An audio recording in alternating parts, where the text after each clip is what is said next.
నంద్యాల జిల్లా శ్రీశైలం మండలం సున్నిపెంట గ్రామం నందు గుడ్ ఫ్రైడే సందర్భంగా ఆర్సీఎం చర్చ్ వారు సిలువ యాత్ర నిర్వహించడం జరిగింది.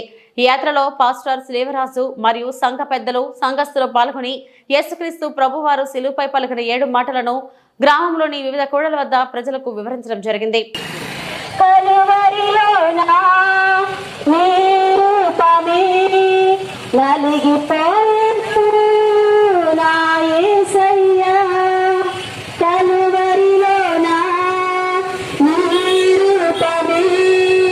నలుగిపోయి